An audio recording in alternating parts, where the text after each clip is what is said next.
Pemirsa, nestapa menyelimuti warga Cianjur karena gempa yang menggempur. Lebih dari 200 orang yang menjadi korban banyak ditemukan meninggal di balik reruntuhan. Ambulan ya Allah. Ambulan ya Allah. Ambulan mana ambulan. Siap.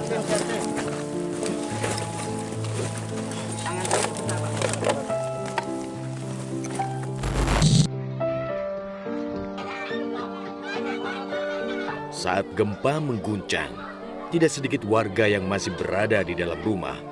Nyawa pun dipertaruhkan saat berusaha menyelamatkan diri dari reruntuhan. Tiba-tiba ada gempa itu sekejap mungkin gitu. Pas itu langsung kita mau berdiri, mau keluar, loncat, udah duluan ketiban gitu. Jadi kita di situ minta tolong sama siapa juga, kita kan teriak-teriak juga di situ. Nggak ada yang nolongin, kita evakuasinya belakangan, iya. Pas gitu anak saya kan ketiban reruntuhan sampai sepenggal di penggal ini. Kita di bawah kolong tembok. Kalau anak saya ini temboknya langsung selembar tembok itu ke sini, bagian dari kamar itu ke sini. Langsung anak saya kepalanya ke sana, ketiban lagi sama reruntuhan itu, mau dievakuasi kepalanya. Jadinya akhirnya anak saya meninggal gitu, melepaskan nyawa. Ya, pas itu udah dievakuasi keluar ya. Sementara warga yang selamat dari reruntuhan mengalami luka-luka, bahkan patah tulang. Di kamar, lagi sapu, langsung ini mah kena lemari sama tembok, ini penuh kaca gitu. Tapi saya mah nggak apa-apa, nggak kena apa-apa kan kalau di rumah mah. Ini yang di kamar kena lemari, kena itu. Nggak tahu semuanya dah, jadi rata semuanya. Oh, itu banyak ya, penghuninya banyak ya? Banyak. Ibu saya sama bapak saya juga nggak tahu. Sedangkan warga yang tidak bisa menyelamatkan diri menjadi korban jiwa karena tertimpa bangunan yang ambruk. Sebagian besar korban jiwa ditemukan di bawah reruntuhan bangunan dan longsoran. Namun ada yang selamat dan berhasil dievakuasi meski tertimbun reruntuhan bangunan. Satu keluarga dan balita yang tertimbun puing-puing rumah di Kampung Cijedil, Kecamatan Cugenang, Cianjur, Jawa Barat, berhasil diselamatkan setelah 3 hari pasca gempa. Ada pula seorang bocah berusia 5 tahun bernama Azka Maulana Malik, juga berhasil diselamatkan dari reruntuhan. Meski terjebak dan tertimpa reruntuhan, Azka mampu bertahan hidup selama 3 hari 2 malam. Sebelum 3 hari itu, saya 1 hari 2 hari udah pasrah, udah ikhlas aja. Karena lama gitu. Akhirnya kan saya juga ada istilahnya gimana ya, hati saya jadi ada ya kayak manggil anak saya malam-malam.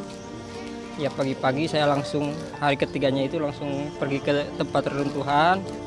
Anak saya panggil-panggil, saya ketok-ketok tempat-tempat yang kena timbunan reruntuhan itu. Saya minta bantuan lagi sama tim polisi di situ, Brimob, bahwa anak saya yakin udah masih hidup di tempat itu.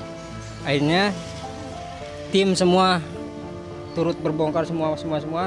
Alhamdulillah ada menghasilkan anak saya masih hidup dengan selamat. 3 hari pasca gempa dinilai sebagai batas optimal tingkat potensi hidup korban gempa. Hitungan 3 hari ini apabila orang di dalam terjepit atau selamat di dalam reruntuhan tanpa makan dan minum, 3 hari itulah batas orang bisa bertahan hidup. Nah, waktu inilah yang harus kita segera manfaatkan. Jadi sekali lagi mungkin tidak salah persepsi bahwa kita bekerja 3 hari, bukan.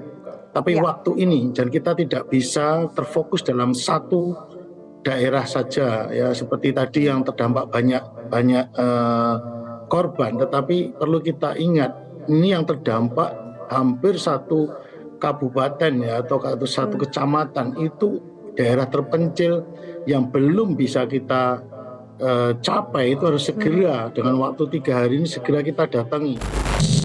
15 kecamatan di Kabupaten Cianjur porak-poranda diguncang gempa. Lebih dari 62.000 korban selamat kini masih berada di lokasi-lokasi pengungsian. Meski rumahnya hancur, Imanuddin, penjual cilok, mengaku bersyukur lantaran keluarganya selamat dari amukan gempa. Keadaan rumah saya hancur, banyak. Nggak ada yang bisa selamatin, Bu.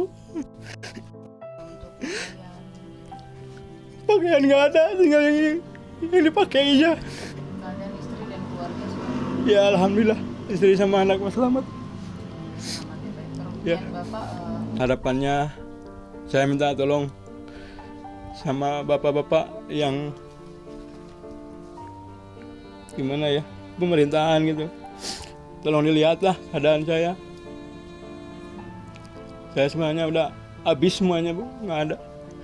Ada yang bisa diselamatin. Mau masuk ke situ aja susah, saya nggak bisa. Distribusi bantuan pun menjadi permasalahan. Bahkan sejumlah warga melakukan aksi pengadangan dan memaksa untuk menurunkan bantuan. Adanya kelompok masyarakat yang mungkin tidak mendapatkan logistik terlambat, disampaikan saja. Ini rantai komandonya pendistribusian logistik sekali lagi melalui aparat pemerintah terkecil. Dari mulai RT, RW, kepala desa, camat, dan terpusat di pemerintahan kabupaten, kita keluarkan logistik dari 2 gudang. Dengan sistem ini diharapkan tidak ada lagi laporan-laporan kelompok-kelompok masyarakat yang tidak mendapat logistik atau terlambat dalam mendapatkan bantuan logistik keperluan sehari-hari.